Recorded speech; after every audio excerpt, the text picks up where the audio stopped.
Hey, welcome back to Out There MTB. Well, since the last time I made a short video, I've actually finished the Gone Postal Trail. It's now about almost a quarter-mile long, and I'll just take you through kind of where it goes and what I did, and then we'll do a ride-through video, and then maybe I'll show you some of what I'm working on now, because I've already started on the next trail.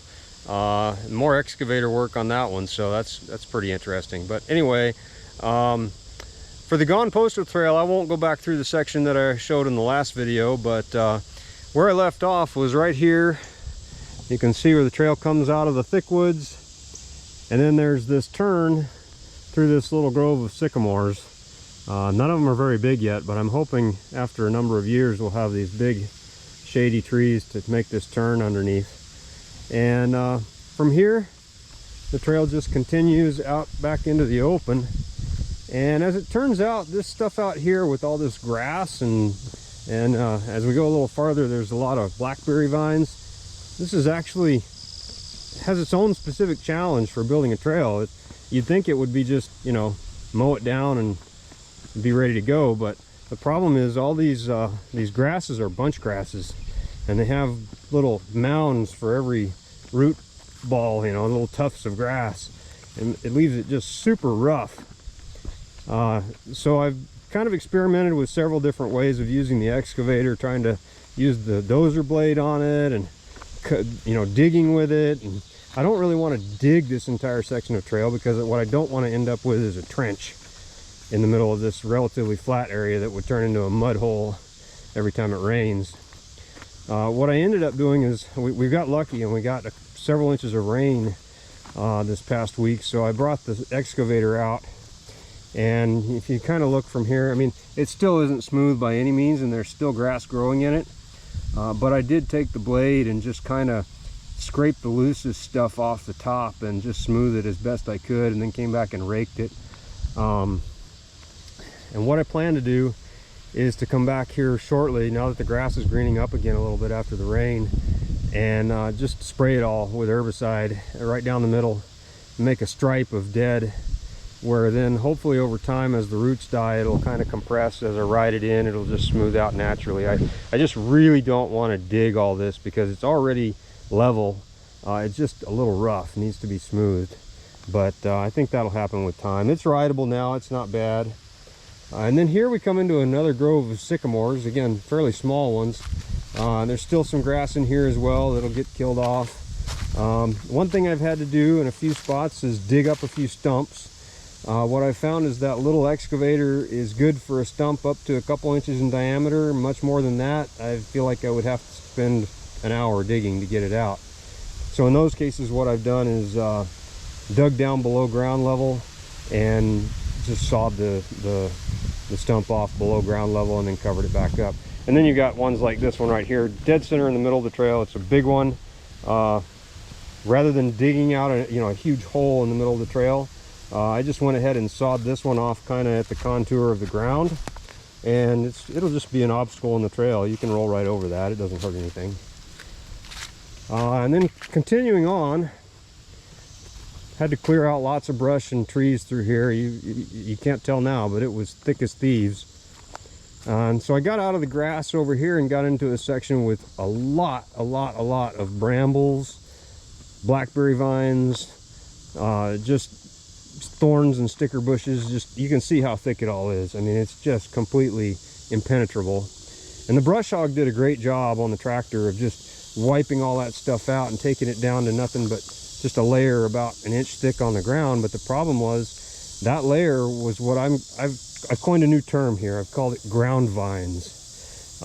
It's essentially the root systems of all these vines and brambles have a layer right along at ground level that's attached to the dirt. They have shoots down into the dirt, but they're just thick on there, and you can't mow them away because they're too low. And so I really struggled trying to figure out how to get all that stuff out of there, and I was riding over it for a few days trying to ride the trail in, and you could do that, but it still had some thorns in it. My fat bike's not tubeless. I have tubes in my fat bike tires, and so I got a flat doing that. Finally, I figured out that if I brought the excavator in here and instead of digging the entire thing, which again, I didn't want to trench, if I just stretched the bucket out and kind of made a hook out of it at the end, so just angled it into the dirt with the teeth just digging in a little bit, put a little pressure on the ground, and then walk the excavator back. So basically back dragging like a plow with the bucket. I could scrape in just an inch or so into the dirt and pull all that root matter up with it, and then I ended up with huge balls of it. You can see where I pushed some of them off the side of the trail here, and just got all that stuff cleared off. So we're down to dirt now, that was key. That's really what I wanted, was to get down to dirt. And then here we have another thick grove of trees. Right here's a really cool tree. I don't know if you can see, but this one fell over, I don't know, 50 years ago or something. And now it is a horizontal trunk with like 6 or 7 vertical trunks coming out of it, creating new trees. I've never seen anything like that. Pretty interesting. This part was super easy because there was really nothing growing on the ground through here. It was all just overhead. Got it all cleared out, ran the brush hog through, and it basically just swept the ground clean. Didn't really have to do anything to the ground here. And then of course coming back out into a slightly more open spot, we have a little bit of grass here. I think that's going to die off pretty easy. This part wasn't too bad. And then we got into another section with a different species of vines. You can see the stuff growing on the ground here. I don't know what you call that, but it grows real low, but boy, it makes a mat on the ground. So I had to do the same thing here with the excavator, just basically back dragging with the bucket, just to hook into the ground and hook all those vines. And here it didn't do quite as good a job. There's still a little bit of stuff sticking out, but I got 90% of it, and there's more dirt on the ground than there are vines now, which is good. It's a little rough, but I think riding this part in, especially when it's moist, will smooth it out.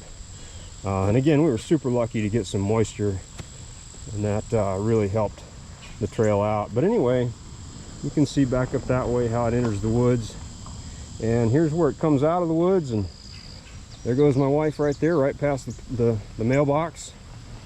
And that's why we call it Gone Postal, because it brings you out to the end of the driveway right here at the mailbox at the road. So that's the tour. I'll get a riding video included here shortly. You can see it go both ways. It doesn't take very long. But anyway, let's go get the bike. All right, I said let's go get the bike, and then it took me a couple of days to actually get that far. It's actually rained even a little more since we walked the trail. This morning rained about 3/10 of an inch. So things are pretty moist, but that's perfect for the fat bike. Help ride it in with a nice even pressure on these big fat tires.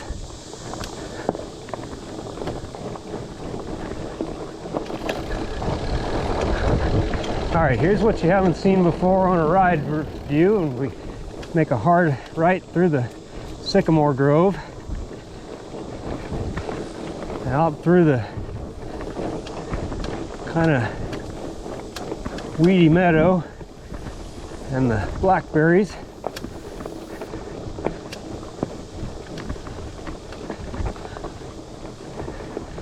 And through another sycamore grove.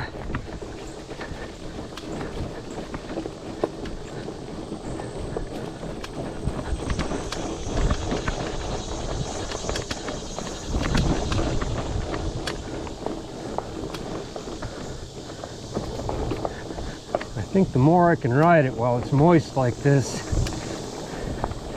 the better it's gonna get.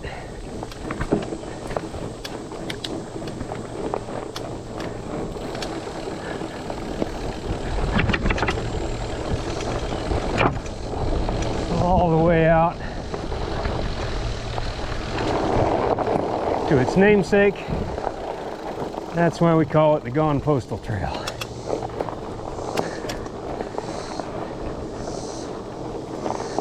We'll show you the other direction here real quick.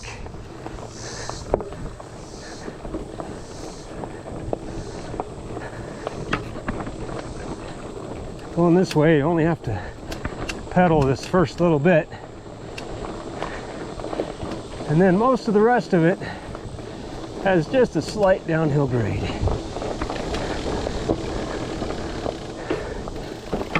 Need a berm right there and a berm in each of the sycamore groves, but I think I'm going to leave this trail as it is for now because it's fun as it is, and I'm going to keep working on adding more trail so that I can get the total mileage up around here, because I really want to get enough so that I don't have to repeat the same routes too many times when I want to go on a quick lunchtime or after work ride or whatever,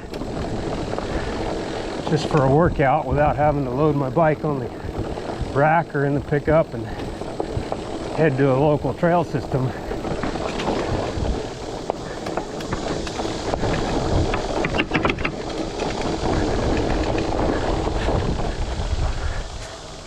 Gone Postal. So the Gone Postal trail was intentionally the easiest trail I thought I probably will end up building on this property. I wanted to start with the easiest so that hopefully I wouldn't get in over my head. And as it turned out, from a dirt work perspective, it was the easiest by far, I think. But from foliage clearing, it was a lot of work. There was a lot of thick vines and brush and low-growing trees, and spent a lot of time with the pole saw, just working really to clean all that stuff out. So the next trail starts out a lot like the Gone Postal trail. I did have to cut through a thick section here, but right away then it gets into a section where I'm actually having to start doing some bench cutting, which of course I'm using the excavator for that, and I haven't done very much yet. It's been pretty slow going, but it's going okay. The result so far looks like what I was hoping for. But anyway, let me show you what I've got. It's only a very, very short little bit I've started here, and then maybe we'll set the camera down and get some time-lapse of me on the excavator, see how that looks. So right here, this is the trail, this wide trail here that heads down to the river. If you watched the very first video about this property, we took a walk down that. It's well established, but here we'll have a fork right behind the house here that first it comes into this little tiny strip of thick stuff. I cut a swath through here with the tractor, and interestingly, right about here, you can see on the ground maybe, it gets really rocky here. Well, this is a rock pile, and I think it's probably a pile that was deposited here after clearing the pastures around the house. We have a bunch of open pasture land here, so about 5 or 6 acres probably. My guess is that this is where they dropped all the rocks that they picked up out of those pastures. The pastures are not rock free, but maybe there was some effort made. But anyway, the trail just goes right over this. These rocks, they're a little loose, but you can ride over this. Drop off the other side of this rock pile, and this is where the bench cut starts, because now we're onto just a little bit of a side slope. And the idea of this trail is going to be to skirt the edge of this meadow, this pasture, right into the inside the trees, just off the top edge of the lip of the flat, because basically the pasture is the plateau, and then it drops into these little gullies. So obviously I'm bench cutting here on this side slope, and you can see what I've done so far with the excavator, and it works pretty well. It's just extraordinarily slow so far, and I think that's a lot of that is me as an operator just not being very fast. But what I end up having to do is just cut on the high side with the bucket, dig it out a little bit, and then shove it over to the low side, and then move another 3 or 4 feet forward, and just do that over and over. And I'm also using the dozer blade as I go to kind of smooth and level it off. I did come back with the McLeod tool on this after I dug it, and just did a little bit of hand smoothing work, so this has been cleaned up just a little bit. But for the most part, you're looking at what the excavator does. It really leaves a decent path once you go through and dig it and then blade it. So, and the other thing you might be able to tell, it's not much, but I did leave a little bit of outslope. We do get some massive downpours around here, you know, 2 inches an hour of rain or whatever.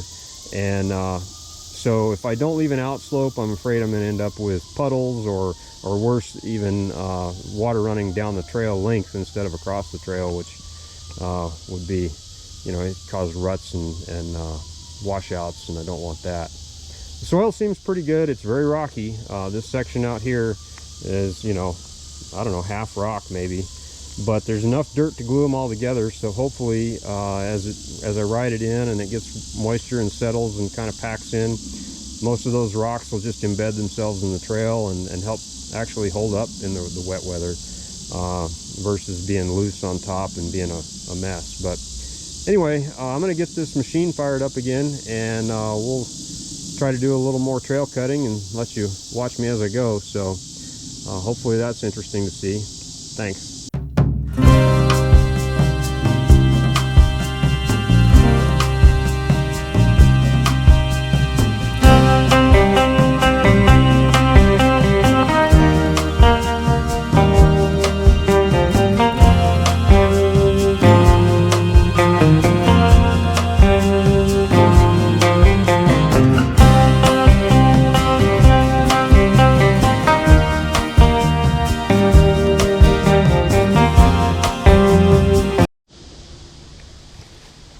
So just so you get an idea of the rough cut that the excavator leaves, this is what I just did, what you just saw in time lapse. This is maybe, I don't know, 10 yards, something like that. And maybe not even quite that far.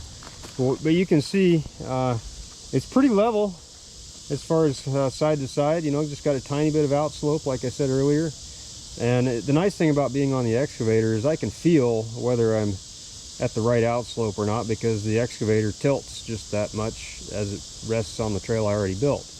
But what I'll need to do here, as you can see on the low side, we have kind of a pile of dirt, which of course makes sense. As I dug it from the high side, it went to the low side. So I'll come through with the McLeod tool and just scrape that off so that we don't have a dam there, so the water can still get away on the low side.